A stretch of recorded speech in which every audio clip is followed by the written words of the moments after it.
simpatia. E a gente aprendeu muito nesses dias, né, Carlos? Muito. A gente viu, ouviu as narrativas das pessoas, o quanto que o plano espiritual trabalhou para manter todas as casas. E a gente ficou impressionado aí a ligação que tem todas as casas no plano espiritual. Por isso, a gente ficou muito satisfeito com a visita, a gente ficou muito contente de ter percorrido, né, todas essas casas, do acolhimento que a gente também teve nessas casas. Então, ontem e hoje para nós foi um dia assim, muito marcante para nós do movimento espírita. Porque nós chegamos à conclusão que nós todos nós, aqui dentro de Miguel Pereira, porque não paraímos, isso também está sendo mal.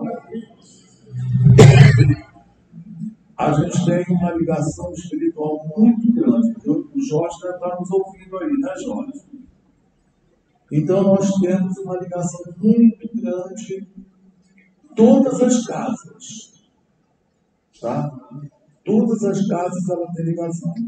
E para o movimento espírita se chama unificação. Todos nós estamos unidos, todas as casas, principalmente nós estamos unidos pelo coração.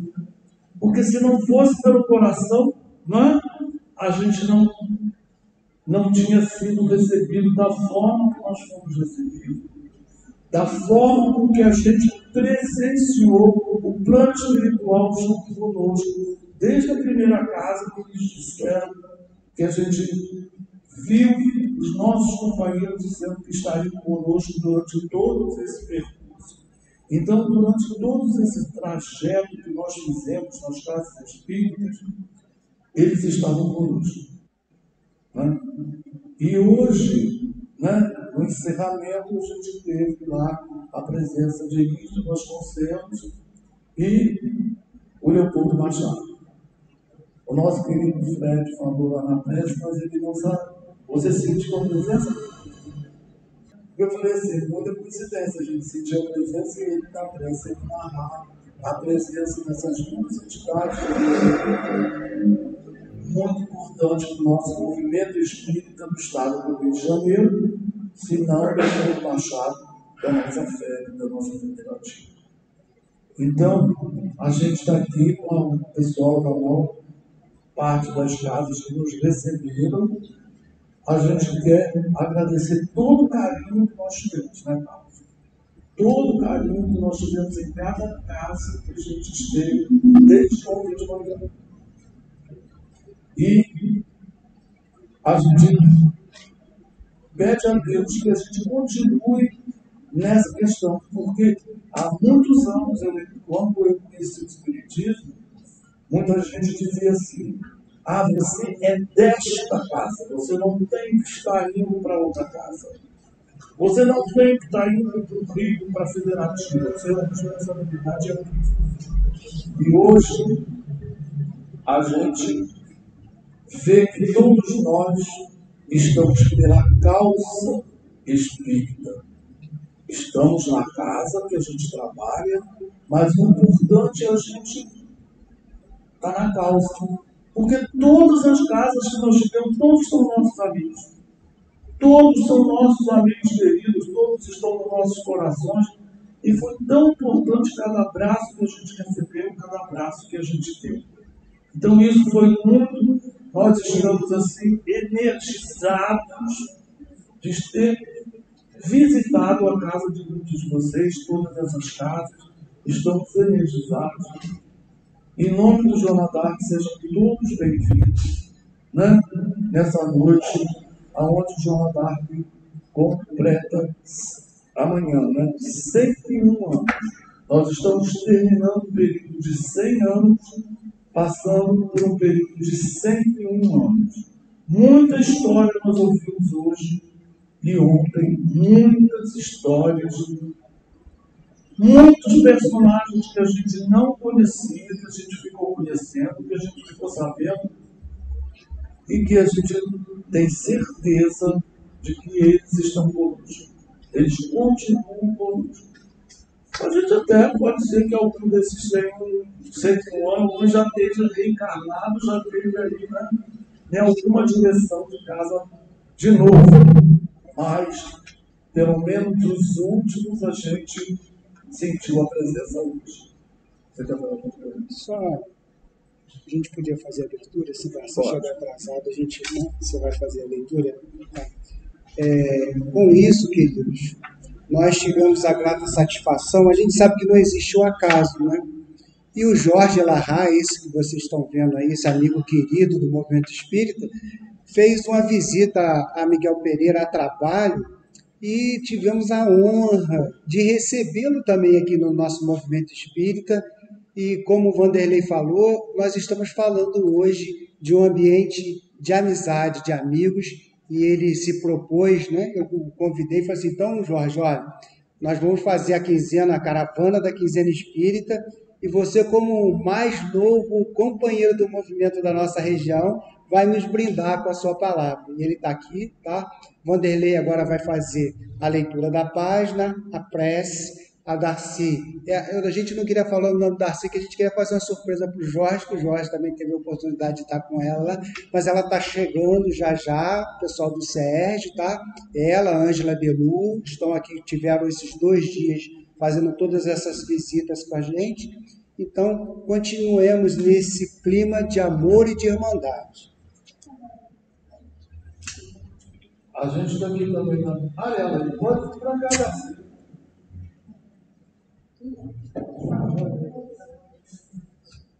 Vem cá, Darcy, aqui. Tem 2 cadeirinhas. A Ângela está aí também? Tá. Senta você aqui, deixa a Ângela sentar aí. Ou quer ficar perto dela? Boa noite. Que Deus abençoe todo mundo.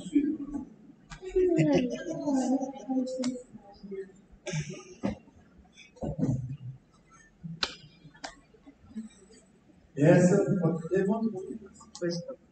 Darcy, ela é da Federativa Estadual, ela é da área de unificação.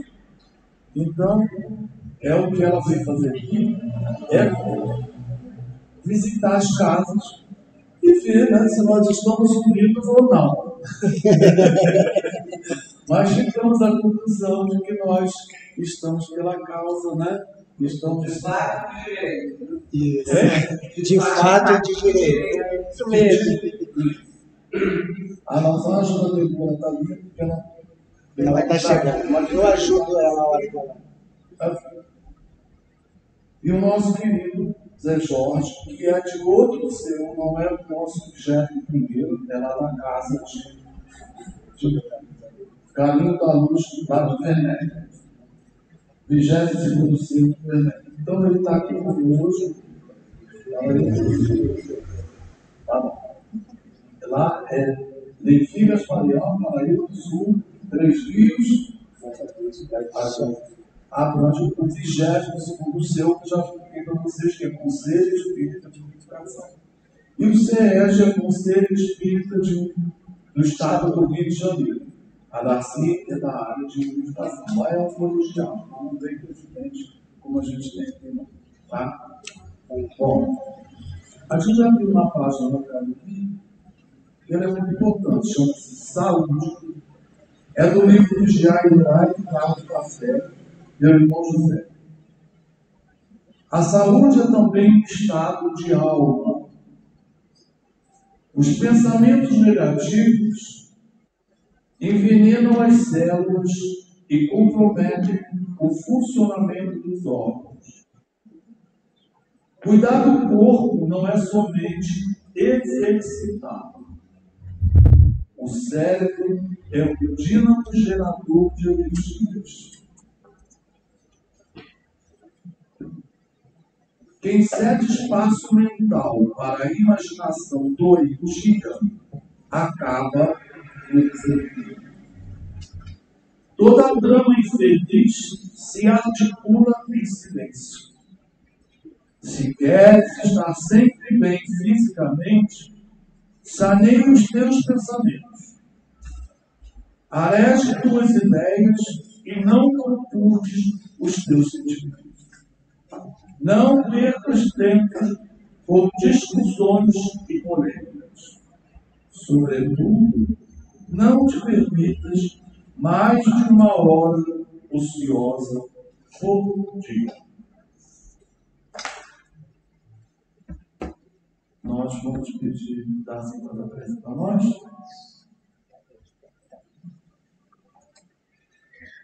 Então, queridos companheiros, fechando os nossos olhos, para que nós possamos nos concentrar nesse instante com os pensamentos ligados a Jesus, nosso querido e amado Mestre, a mentora desta casa, Joana d'Arc, e aos demais espíritos que aqui estão no dia a dia. Hoje é um dia de festa, em que comemoramos o aniversário da nossa casa, e o nosso sentimento é de gratidão por todas as bênçãos que nós temos recebido, a ajuda, a proteção, o amparo, não só nas atividades da nossa casa, mas na nossa atividade, na nossa vida pessoal. Temos registrado a vossa presença junto de nós. E hoje, então, nós estamos querendo agradecer, pedindo que recebam esse pequeno mimo da nossa dedicação, do nosso esforço, no sentido de que possamos fazer o melhor de tudo que estamos recebendo. Queremos envolver também, com muito carinho, nosso companheiro Alahá, amigo querido da nossa alma, na certeza que nos trará uma mensagem que todos nós estamos precisando. Enfim, queridos companheiros, gratidão. Gratidão pela paz, gratidão pela doutrina espírita, gratidão por termos Jesus e esses bondosos amigos nos acompanhando no dia a dia. Que assim seja.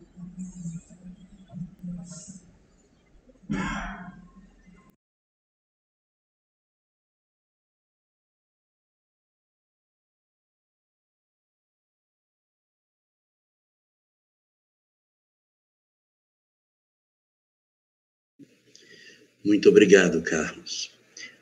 Boa noite, Darcy. Boa noite, meu querido Vanderlei. Boa noite, meu querido Carlos Emanuel e demais companheiros na mesa, nessa nossa celebração de aniversário. E uma boa noite muito especial para todos os companheiros que estão aí presentes na nossa Casa Espírita nesse momento, para a nossa reflexão da noite de hoje.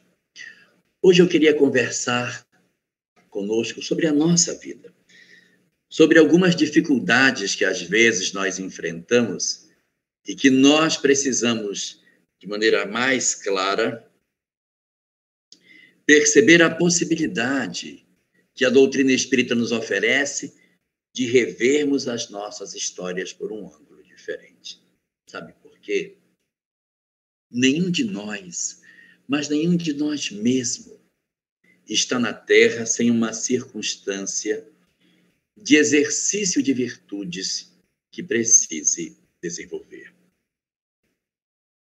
Nós todos somos almas que, uns mais, outros menos, trazemos conflitos em diversas áreas. E esses conflitos que nós trazemos dentro de nós, eles se expressam de maneira muito nítida dentro da nossa própria família. É muito comum, não é vergonhoso para ninguém, é, na verdade, até esperado que nós tenhamos algumas dificuldades familiares, que os nossos ambientes domésticos apresentem desafios muito grandes para todos nós. Às vezes, esses desafios estão no ambiente do casal, na relação conjugal, na maneira como os cônjuges reagem, a forma como a gente lida um com o outro, as mágoas, os ressentimentos que existem, que acabam produzindo uma quantidade muito grande de dores. Outras vezes, os conflitos não estão na nossa relação com o nosso cônjuge. Muitas vezes, as nossas relações estão na relação nossa com os nossos filhos, com os nossos netos. E isso é uma condição bastante frequente. Assim como nós temos conflitos na área conjugal, nós temos também conflitos na área relacionada com os aspectos que dizem respeito à relação pais e filhos. Recentemente, o pessoal da USE de São Paulo fez um levantamento no trabalho de assistência do atendimento fraterno pelo diálogo e levantou os 4 principais problemas que as pessoas trazem para o atendimento fraterno. Sabe qual foi o primeiro? Pais e filhos. O primeiro problema mais comum dentro das nossas vidas, relacionamento pais e filhos. O segundo problema, depressão. O terceiro, relacionamento conjugal. E o quarto, desejo suicida, ideação suicida, vazio existencial e angústia. Então, vejam como nós estamos com a família muito presente nos conflitos que a gente possui. Então, não é, na verdade, incomum você ter em casa desafios dessa ordem. Um filho que você tem dificuldade de abraçar, que você tem dificuldade de se agradar do que ele faz, em que você tem bloqueio de expressar sentimento. Às vezes, a relação é com os nossos pais. Uma dificuldade enorme de poder ser gentil com minha mãe, com meu pai. Bloqueio de abraçar com sinceridade meus pais. De ter uma expressão legítima de sentimento. E também na relação conjugal. Não é estranho nada disso. Isso não é uma exceção. Então, a doutrina espírita, exatamente porque ela é uma doutrina esclarecedora e consoladora, que oferece para o homem a possibilidade de entender as suas dores, ela vem ao nosso encontro para nos colocar no colo e dizer para nós informações preciosas no entendimento da nossa caminhada, para que as dores do caminho não tirem de nós a percepção exata do que está acontecendo nos nossos lares. Vem assim a doutrina espírita tirar a venda dos nossos olhos e nos contar quem são, na verdade, nossos entes queridos. Quem são nossos filhos? Quem são nossos pais? Quem são nossos irmãos? Nossos cônjuges? De onde surgiram essas almas que se aglutinam dentro do nosso lar? A doutrina espírita, nesse particular, oferece para nós lições extraordinárias, contando para todos nós que, diferente do que nós podemos imaginar, não. Nós não somos espíritos que fomos criados quando nós nascemos no útero das nossas mães. Nossas histórias são muito antigas. Nós somos espíritos bastante velhos, com histórias muito, muito longas e muitas vezes bem perto desses nossos entes queridos. O que nos fala a doutrina espírita sobre essas questões referentes aos laços de família? Conta-nos a doutrina espírita que no começo da nossa história nós éramos todos espíritos absolutamente estranhos uns aos outros. Sim, na fala daquilo que o Espiritismo nos oferece, nós não tínhamos no começo da nossa história, lá atrás, nas encarnações que aconteceram lá no nosso passado, lá no fundo, nós não tínhamos nenhum vínculo com as pessoas. Quando Deus cria os espíritos, ele não cria os espíritos já sabendo quem vai ser pai de quem, irmão de quem vai ser familiar de quem. Nós não somos criados como cacho de uva, que vem todo mundo juntinho. Não. Nós somos criados todos absolutamente distintos uns dos outros. E aí o que acontece? Nós acabamos nos aproximando, nos juntando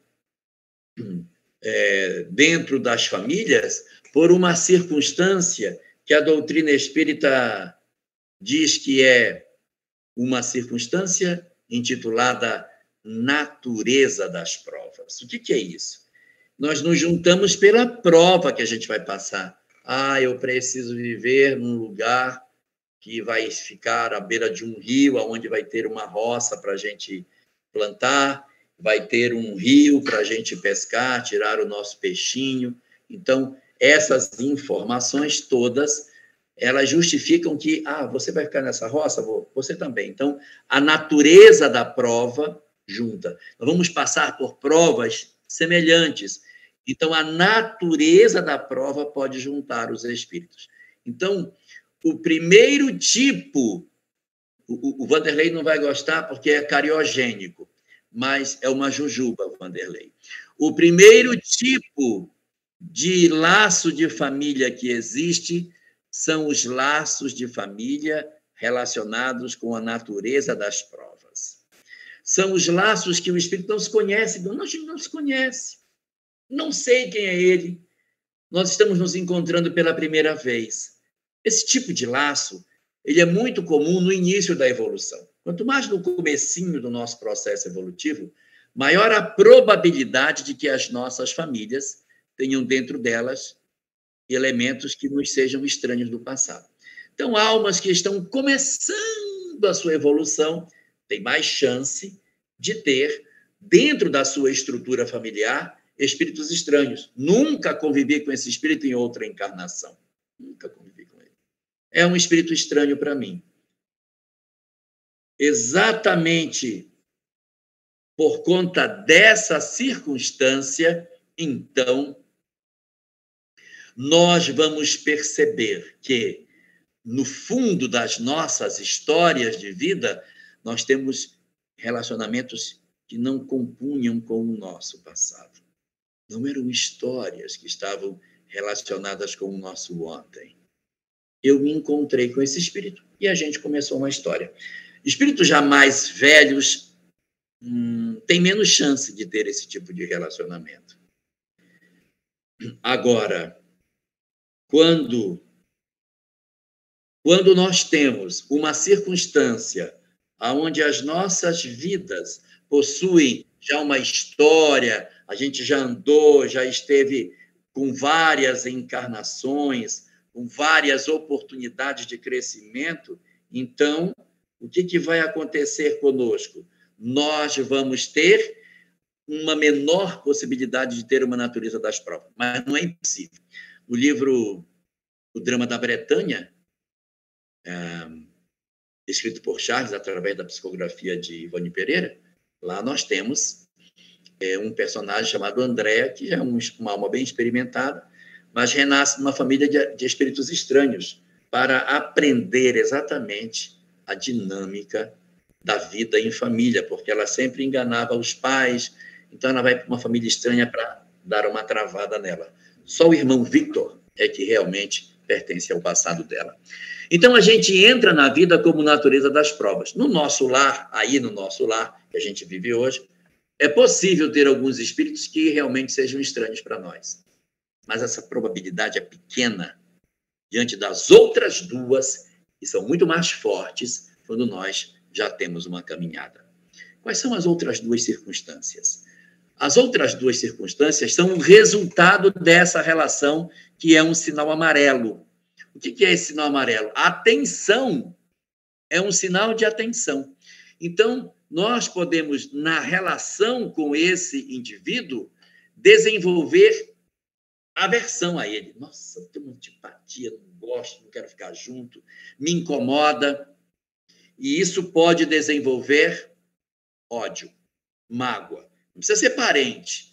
Pode ser um colega de trabalho, um sócio, um amigo, uma pessoa que foi meu cliente que me prejudicou, alguém que na minha vida infelicitou a minha história. Não precisa ser parente, mas eu desenvolvo com esse indivíduo, que é parente ou não, um laço de desamor. Sinal vermelho para essa relação. Nessa relação, o que é que eu vou encontrar? Espíritos avessos. Não suporto, odeio, não gosto, não quero, tenho aversão por essa pessoa. Desenvolvi um ódio por ela. Então, isso pode gerar um laço de desamor. E da mesma maneira que a gente possui vínculos de afeto com os indivíduos, nós podemos desenvolver vínculos de desafeto. Então, a gente fica com as nossas famílias com a possibilidade de termos dois tipos de laço. Ou eu não conhecia o espírito do passado, ou eu conhecia o espírito do passado. Só que esse espírito que eu conhecia do passado não é um espírito que me traz prazer na sua convivência. Eu convivi com ele no ontem, nós realizamos uma história e hoje ele está dentro do meu lar por conta da dificuldade que eu tive com ele no passado. Mas por quê? Porque Deus é sádico? Porque Deus quer reunir as pessoas que se odeiam? Não. É porque a única condição para que sejamos felizes é que nós nos aproximemos das pessoas e consigamos amá-las, que nós consigamos desenvolver amor pelas criaturas. Se eu tenho alguém que eu odeio, a minha tendência é atrair essa pessoa para dentro do meu lar. Mas isso não é o pior dos mundos. Tem uma coisa que ainda é mais grave do que essa.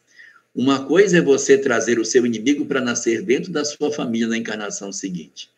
Pior do que isso é você ir sozinho nascer na família dele. Aí você vai só para a família dele. Uma coisa, por que é ele que tem que vir para a minha família? Por que não pode ser eu ir para a família dele? Então, na medida em que a gente conhece a doutrina espírita, nós vamos perceber que existem laços pela natureza das provas, mas é chance pequena. Chance maior serem laços antigos, laços de desafeto, espíritos que se juntaram a nós por conta do desequilíbrio do passado. Mas, evidentemente, nós não somos almas tão perversas assim. Nós também temos laços positivos. Nós conseguimos desenvolver amor no passado por alguém. Nós também temos sinal verde nas nossas vidas. Espíritos que nós amamos e que constroem conosco relações de afeto e que renascem nas nossas famílias porque nós nos amamos. As relações afetuosas que nós mantemos é que promove especificamente os aprendizados que a existência humana tem para nos oferecer a cada dia. É como se fosse o semáforo divino. Sinal vermelho, sinal amarelo e sinal verde. Esse é o modelo daquilo que a doutrina espírita nos apresenta para as relações familiares. Então, no nosso lar, existe relações felizes, eu sinto prazer na convivência, eu me aproximo dessas pessoas, tenho tanto prazer que eu não chego de casa, da rua, e eu beijo, eu abraço, eu converso, compartilho. Espíritos que nos dão essa alegria indescritível na convivência são laços de afeto. Espíritos que, de repente, não produzem em nós grandes impactos de sentimento, nem positivo, nem negativo, são espíritos que oferecem a nós um sentimento meio que indiferente nas nossas vidas. são mais propensos a serem espíritos relacionados com provas atuais, sem vínculos anteriores. Mas existe também as histórias dolorosas daqueles que estão dentro do nosso lar e que são espíritos problemáticos do passado e que hoje estão vestidos na capa de pai, mãe, filho, filha, esposo, esposa, irmão, irmã, neto, e que dividem conosco o mesmo teto para o exercício das virtudes. O que fazer com esses que são nossos laços de afeto? O que fazer com eles? Oferecer amor. Muito simples, fácil de responder. E o que oferecer para este que eu tenho ainda relação iniciante com ele?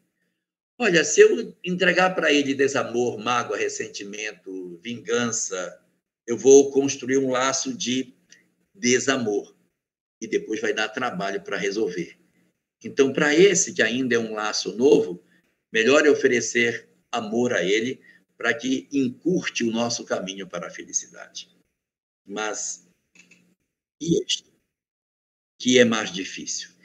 E este que se constitui uma dificuldade, que eu não consigo abraçar, que eu não consigo ser sincero, que me incomoda a voz, que me incomoda a presença, que me tira do eixo, que me irrita, que parece ter o poder de saber como me irritar. O que oferecer a esse espírito? O que oferecer a ele? Esse é o nosso objetivo de hoje. O objetivo da nossa conversa dessa noite é falar exatamente sobre essas relações familiares relacionadas com processos dolorosos, em que percebemos que as nossas vidas estão sendo convocadas a conviver com pessoas que sejam difíceis. Nesse sentido, o Espiritismo nos diz que as nossas histórias de vida, elas estão sinalizando para nós, de maneira bem clara, que nós precisamos ter atenção para isso, porque a lei de causa e efeito não nos reuniu no mesmo lar por um capricho do acaso. Se ela reúne espíritos que a gente percebe que têm dificuldade conosco, e nós com eles, é porque a gente precisa resolver isso. Olha como é bonita a lei de Deus. Eu tinha um inimigo, não gostava dele, tinha raiva dele. Deus, então, promoveu uma nova existência corporal, apagou parcialmente as nossas memórias e ele renasceu dentro do meu lar.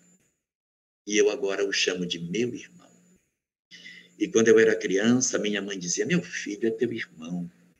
Não brigue com ele, eu vou abraçar vocês dois. Não pode brigar com o irmão. Então veja como é bela a lei de causa e efeito, aproximando as entidades que se odeiam para que elas reconstruam suas vidas. Esse processo de reaproximação, ele não é assim feito ao acaso.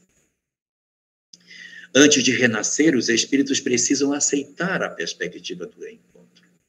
Tem vezes que a gente odeia tanto alguém que a encarnação seguinte não tem o reencontro, porque tem muito ódio. Eu não dou conta de perdoar fulano, melhor que eu não encontre com ele. Quando, por algum motivo, algum desafeto do passado renasce dentro do meu lar, é porque eu tenho recurso para conseguir superar. Talvez a gente não consiga amá-lo de maneira plena, mas a gente, pelo menos, vai precisar ter a capacidade de desenvolvermos em nossas almas o dom de respeitar, de honrar, de tratar, pelo menos com cortesia, ainda que eu não consiga amar, mas fazer o esforço para não gerar fato novo, fazer o esforço para não destruir possibilidade de reencontro, possibilidades de restabelecimento da relação, de resgate desses processos. Assim, portanto, o cenário dos nossos lares, quando a gente tem algum parente difícil, no fundo, ele significa para nós um campo de desafio que nós temos possibilidade de vencer. Sim, nós temos possibilidades. Dentro das nossas almas, existem recursos de afeto, de sentimento, de busca das virtudes que a gente precisa mobilizar. O que acontece muitas vezes é que nós temos dentro da nossa alma um cofre cheio de sentimentos, mas nós não oferecemos ao outro. A gente não dá. A gente diz assim, não, eu sei que eu até poderia fazer isso por ele, mas eu não vou fazer. Nós, na verdade, desistimos de insistir nessa relação. Nós abandonamos um processo que foi preparado para o resgate das nossas almas. O que a doutrina espírita nos sugere é que nós não permitamos que o desânimo tome conta de nós. E que eu diga, meu filho não tem mais jeito. Ou minha relação com a minha filha não tem mais cura. Estou desistindo dela. Estou desistindo dele. Não existe, na perspectiva daquilo que o Espiritismo nos concede, de informação, a condição de nós estarmos num cenário em que a desistência de um filho, de uma filha, de uma mãe, de um pai ou de um irmão seja considerada como uma condição razoável. Vejam que eu não coloquei o cônjuge nessa relação. Por quê? Porque não existe ex-filho, não existe ex-mãe, nem ex-pai, nem ex-irmão. Laços consanguíneos são para toda a existência. Não cabe, portanto, desistência nessas circunstâncias. Mas eu não aguento mais. A grande pergunta é, nós já mobilizamos todos os nossos recursos na tentativa de resgate? Mobilizar todos os recursos, não estou falando de coisas materiais. Às vezes, a solução é diminuir o recurso material. Mas a gente, às vezes, está desistindo muito cedo. A gente percebe que existe uma certa animosidade de um filho com relação a nós e diz, esse aí não vai ter cura, esse aí nem vou insistir, daí está perdido. Se eu faço isso, eu estou desistindo dele. E estou desistindo de mim também, porque não pensemos nós que a gente está numa família, e porque eu sou pai, que o único que está em processo educacional é o filho. Negativo. O pai está em processo educativo, às vezes, maior do que o filho. Então, se eu movo a minha existência e digo, isso aí não adianta mais não, eu vou desistir desse cara. Não vou mais me mexer nesse sentido. Vou abandonar, vou deixar com que ele siga a sua vida como ele bem quiser. Então, quando a gente percebe essa dinâmica na vida, não façamos um movimento para dizer ele vai ter que vir aqui. Eu não vou me mover 1 milímetro em relação a ele. Se eu faço isso, eu estou demonstrando que eu sou cheio de orgulho, cheio de prepotência. Então, existem muitas relações familiares que a gente precisa exercitar a nossa capacidade de resgate. Porque é um exercício para nós, crescimento para nós. Quanto vai ser maravilhoso nós conseguirmos resgatar uma relação esgarçada. Às vezes o mundo não vai notar isso, ninguém vai saber. Não vai sair na notícia do jornal, não vai aparecer, ninguém vai notar. Mas é ali no silêncio dos nossos lares que acontecem as nossas maiores vitórias espirituais. É um engano da nossa parte imaginar que as nossas relações familiares, elas têm que ser fáceis. Não necessariamente. Nossas famílias são como se fosse uma bisteca. Agora não chama mais bisteca, Vanderlei, agora chama tibone. Antes era bisteca. E tem aquele osso com um pedaço de carne junto. Então, a gente tem, junto com a carne, o osso para roer. Tem uns que têm o osso grande, um pedacinho de carne pequenininho, porque tem muito desafeto e pouco afeto. Outros têm o osso menorzinho, o pedaço de carne é maior. Mas todas as famílias possuem desafios. Uns na área de relacionamento, outros na área da doença, outros são nos conflitos relacionados com a questão econômica, mas, de uma forma ou de outra, os conflitos visitam os lares. E as relações familiares são muito frequentes de serem relações a serem trabalhadas por sermos espíritos imperfeitos. Então, nossos filhos precisam de um investimento maior da nossa parte na tentativa que a gente consiga resgatar essas relações. Ou, às vezes, são nossos pais. Nossos pais, às vezes, são difíceis, complicados, são controladores, são muito autoritários. Quando isso acontece, nós temos o direito e até o dever de fazermos a nossa história de vida distante deles. Ninguém é obrigado a viver quando adulto com pai e mãe. Se você acha que seu pai e sua mãe incomodam você, construa outra história de vida. Ainda que você não tenha os mesmos recursos que a família tem, mas a gente não precisa de muito recurso para viver. É uma mentira dizer que a pessoa, para viver, tem que ter uma casa luxuosa. Não precisa. Gente, um apartamento simples, pequenino, com pouca coisa, dá uma felicidade tão grande para nós. E a gente não precisa de muito para ser feliz. Assim, portanto, quando a gente tem pais que são difíceis, não é impensável que a gente se movimente para construir a nossa vida sem a pressão psicológica de pais narcisistas. Agora,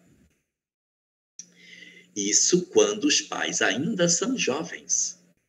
Porque se eu tenho pais que são difíceis e os meus pais já estão idosos, meus pais já estão velhinhos, tá assim com 71, né, Vanderlei?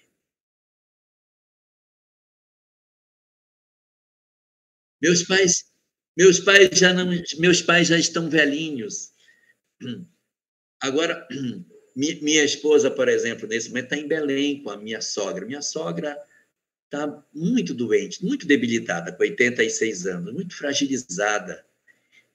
Então, quando a gente chega numa idade em que a pessoa se fragiliza muito, mesmo que você diga, mas a minha mãe é muito difícil. Mas ela hoje não tem mais condição de se manter, ela não consegue mais cozinhar, não consegue mais limpar a casa, não tem mais força. Então, é hora dos filhos assumirem esse papel. Às vezes a gente está muito longe, não dá para fazer esse tipo de coisa, mas quem pode, faça, desate os nós que estão ainda pendentes na existência. Desate. Promova as desvinculações de ódio que existe, de mágoa, de ressentimento da adolescência. E a gente vai voltar à casa dos pais para cuidar deles. Mas eu não consigo, minha mãe está com Alzheimer, ela me bate, ela me cospe, ela me xinga, ela me chuta, eu vou dar comida para ela, me cospe. Pois é, mas vai passar isso aí, tá? É um período curto. Aproveite para exercitar o amor. Mas a minha mãe nunca me deu afeto, então entregue para ela. Porque quem está em tratamento não é sua mãe, quem está em tratamento é você. Então, cuide de seu pai que teve um Alzheimer, está em casa sequelado, teve um AVC. Não deixe com que os seus pais fiquem numa cama, sujos o dia inteiro, sem ninguém que limpe, sem ninguém que cuide, mal alimentado, com sede. Idoso não sente sede, tem que entregar água para ele. Promova o processo de cuidar deles. Observe que o mandamento é honrarás teu pai e tua mãe, para que se prolongue os dias na terra que o Senhor, o vosso Deus, cuidará. É o único mandamento que tem promessa, os outros não têm nada, é só assim, não matarás, não roubarás, não prestarás falso testemunho. Mas aquele que refere-se à família é o mais longo. Não honrarás teu pai e tua mãe, para que se prolonguem os dias na terra que o Senhor, o vosso Deus, vos dará. Dos 10 mandamentos, só esse e o do sábado não começam pela palavra não, o que mostra a grandeza desse mandamento. Não precisa amar os pais, tem dificuldade. Então, honra, não deixa ele sujo, não deixa com fome, não deixa que ele fique jogado numa cama úmida.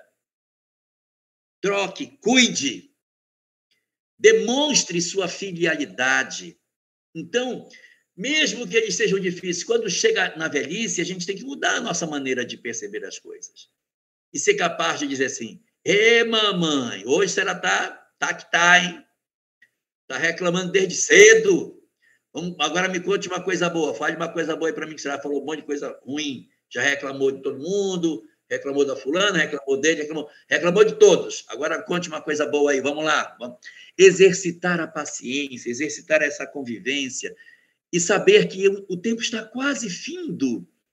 Doenças da senilidade não costumam ser doenças prolongadas. Então, é a hora da gente entregar, de alguma forma, as nossas existências para esse trabalho. Pais, portanto, nunca poderemos nos afastar deles e querer romper laços. A mesma coisa com o filho. A gente não rompe laço com o filho, mas ele está se drogando, ele está roubando a minha casa. Ele está tirando tudo de dentro de casa. Bom, aí nós estamos numa circunstância diferente. Se isso acontece, você precisa até se proteger fisicamente. Nessas circunstâncias, a gente não corta o laço, mas a gente restringe o acesso. Muitos de nós conseguimos colocar o filho num quarto, constrói um apartamentinho, isola ele de acessar a casa para ele não continuar furtando, mas a gente não joga na rua. A gente não joga na rua um filho porque se drogou. A gente não joga na rua a filha que se prostituiu. A gente cuida. E, às vezes, cuidar significa você vai ficar um pouco mais distante de mim. Mas a gente mantém o vínculo. A gente mantém a relação. Ele está preso, eu vou visitá-lo. Tanto quanto possível, vou vê-lo. Então, são experiências amargas, amaríssimas, é verdade. Mas os nossos lares precisam estar preparados para essas circunstâncias do abandono, do desamor, da falta de respeito. Todas essas circunstâncias, elas existem. Não podem ser desconsideradas por nós.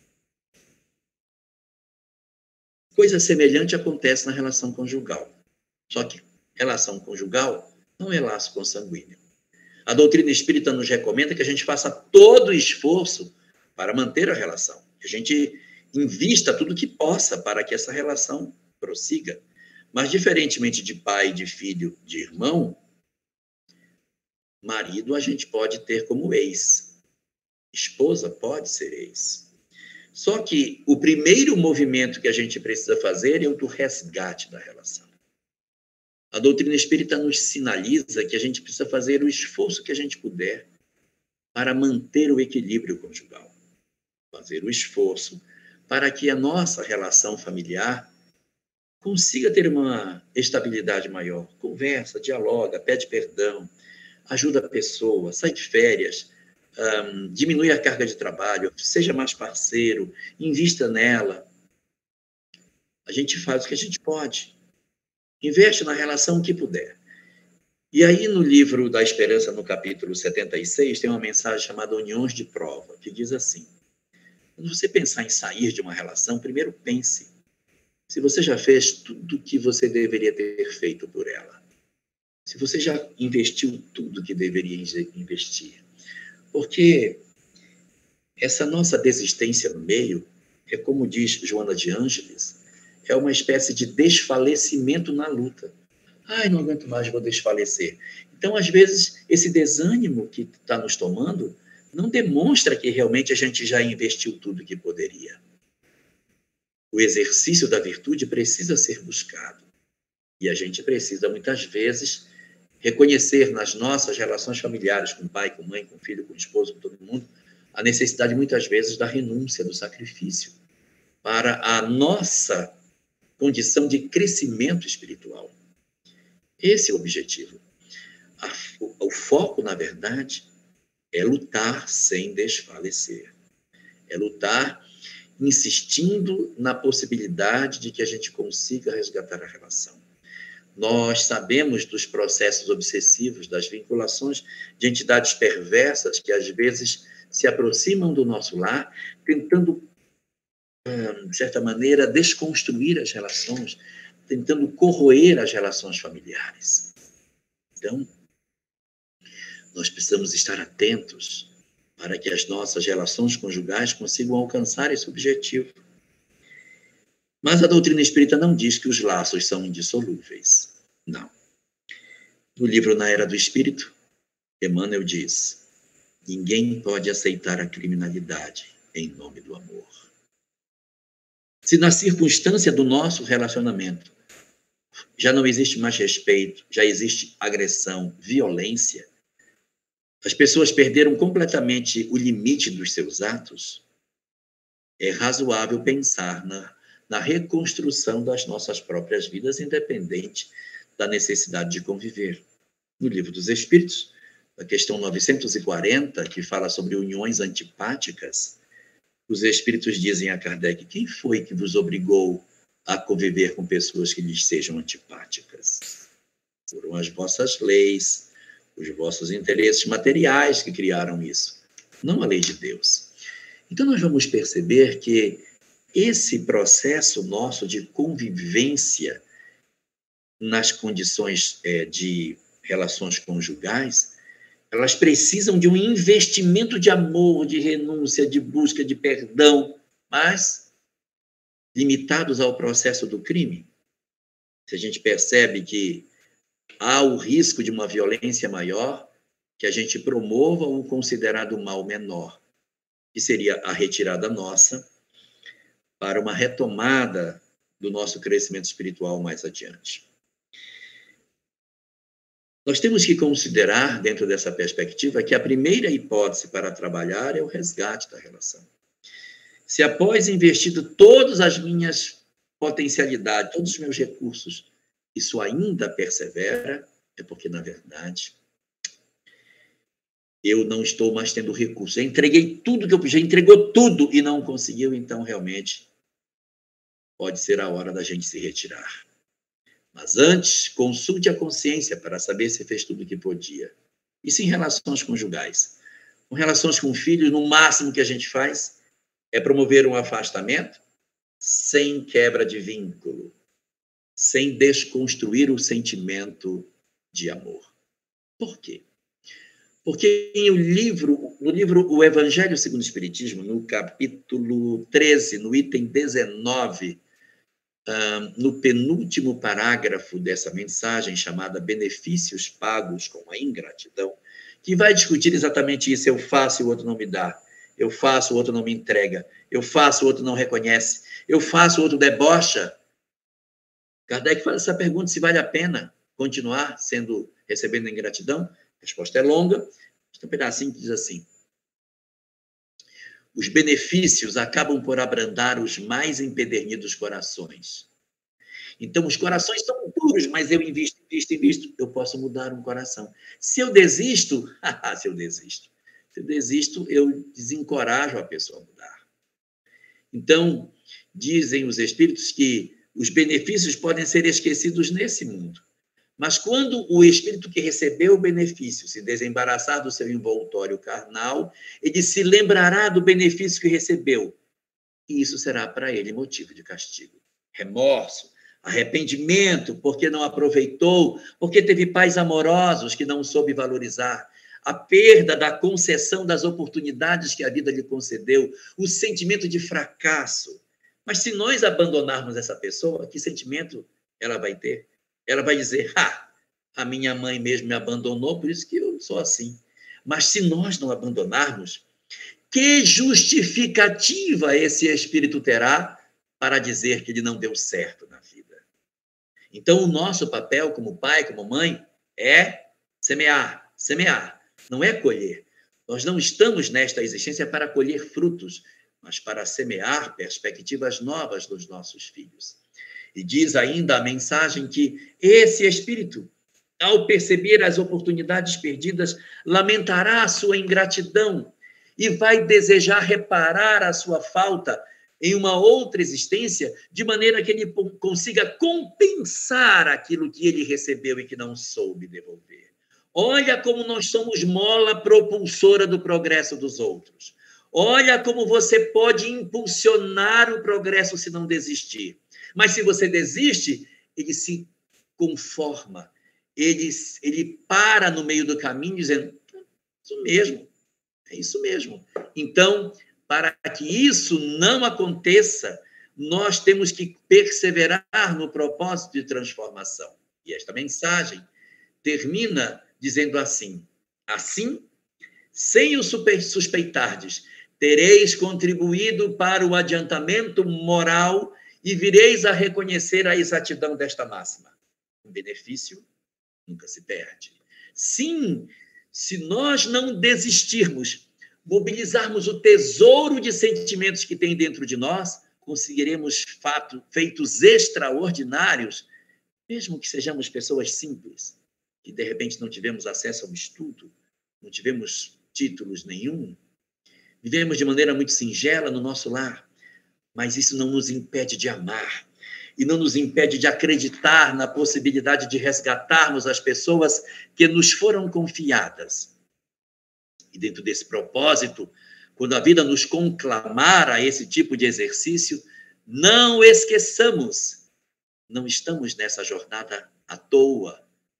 Temos um vínculo, a necessidade de nós nos transformarmos através deles. Eles são o instrumento propulsor do nosso progresso. Quando eu desisto, eu também paraliso a minha história. Então, nós estamos com a doutrina espírita diante de nós para revelar aos nossos olhos exatamente isso, que nós estamos chamados para o processo do amor, para que todos os nossos laços familiares sejam todos eles revistos pela lei de causa e efeito. E este semáforo, que de repente coloca para nós sinal vermelho para algumas relações, seja retirado. Que não exista mais sinal vermelho, nem sinal de alerta. Exista apenas relações de amor, pela possibilidade que temos de transformar as nossas vidas no propósito superior das nossas existências. Nesse sentido, Joana de Ângeles deixa na obra Leis Morais da Vida uma página extraordinária, intitulada para nós, Prosseguir Sempre, que nos conclama a todos esses pensamentos e acreditar que nós temos, sim, muitas possibilidades. E ela diz, dentro da mensagem, desfalecer, porém, na luta, nunca. Nós temos que continuar sempre lutando, procurando sempre nos apoiar no Evangelho e na compreensão da doutrina espírita para a consecução dos nossos objetivos e realizar o que pudermos. Se eu não conseguir fazer, a responsabilidade será do outro. Mas se eu desistir, a responsabilidade será também minha. João, a gente quer te agradecer, dizer que estamos com saudade da sua presença, não virtual, mas a presença física. E a gente espera que agora você possa nos brindar, Miguel Pereira, com a sua presença quando você estiver pela área do caminho. Que você entre em contato, e foi muito bom estar com você, embora virtual. Tá? Aqui você sabe que você tem os seus grandes amigos, né? Não sei se tempo você vê a Ângela daí. Mas a Ângela também. Deixa eu virar aqui. Ela está pegando só um pedacinho. Tá.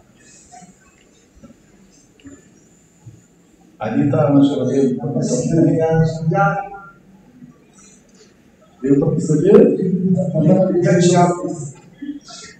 Bom, a gente queria muito te agradecer de novo.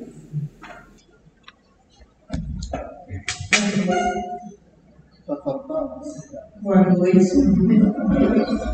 A gente percebe a nossa alegria de estarmos aqui nesse dia de festa, comemorando os 101 anos de fundação desta casa, Jonathan, e também saudar aos amigos e pioneiros que já estão na espiritualidade. Eles são realmente aqueles valorosos irmãos que caminharam para que hoje a gente estivesse aqui comemorando 101 anos. Nós sabemos que naquela época, você ser espírita não era essa facilidade que nós temos hoje. Os espíritas eram perseguidos, estava no Código Penal brasileiro que você ser espírita, você poderia ser preso porque era crime. Os espíritas eram chamados de feiticeiros, os seus espíritas eram fechados, os espíritas eram fichados na polícia. Então, hoje, nós estamos aqui usufruindo desse conforto graças a esses pioneiros. Então, a eles nós devemos muito respeito, muita admiração, muita gratidão. Além disso, estamos aproveitando os recursos que a tecnologia nos proporciona. Nós convivemos nesta sala aqui, além dos companheiros aqui presentes que estamos visualizando, uma enorme concentração de espíritos, bondosos, amigos, de todas essas casas espíritas da região, vieram também abraçar os companheiros da atualidade. E aí nós encaminhamos as nossas vibrações também aos queridos Jorge Alahá, que está tão distante que também veio nos abraçar. Rondônia. Um dia eu irei lá, viu? Então a gente quer aproveitar essa oportunidade e nos congratularmos com todos que aqui estão, que saíram de suas casas, de suas localidades, talvez de outras cidades. Nós temos do Rio. Você veio de Paraíba do Sul, né? José Jorge veio de Paraíba do Sul. Então, isso realmente é muito emocionante, porque nesses dias, né, 2022, apesar de nós termos saído de uma pandemia, nós estamos vivendo um momento muito próspero para a doutrina espírita. O filme Nosso Lar vai entrar em cartaz, o Arigó vai entrar em cartaz, as peças de teatro sobre o espiritismo estão aí sendo mostradas. Então, nós estamos vivendo numa época muito promissora. E cada um aqui tem uma história de vida que vai também reafirmar isso. Então, Vanderlei, a gente agradece, dá os parabéns a você, a toda a diretoria desta casa, a todos vocês, a todos aqueles que... Pois é, eu estou vendo os rostinhos aqui, eu já vi ontem, nós já vimos, são muitas casas. Vocês podem botar o dedinho aqui, não é da de Miguel Pereira, olha aqui, muitos gente, muito bonito, Vanderlei. É muito emocionante. Então, a gente fica muito, muito feliz. 101 anos é muito chão, muita coisa que acontece. Então, a gente precisa realmente valorizar a história desses pioneiros, valorizar esses caminhos que eles percorreram, agradecer a Jesus por nos proporcionar essa festa, agradecer a Kardec, a doutrina espírita, que nos envolve nessas vibrações tão amorosas. Então, queridos amigos, a gente quer dizer da nossa alegria, da nossa emoção, da nossa gratidão, principalmente, a todos esses queridos amigos que estão na espiritualidade.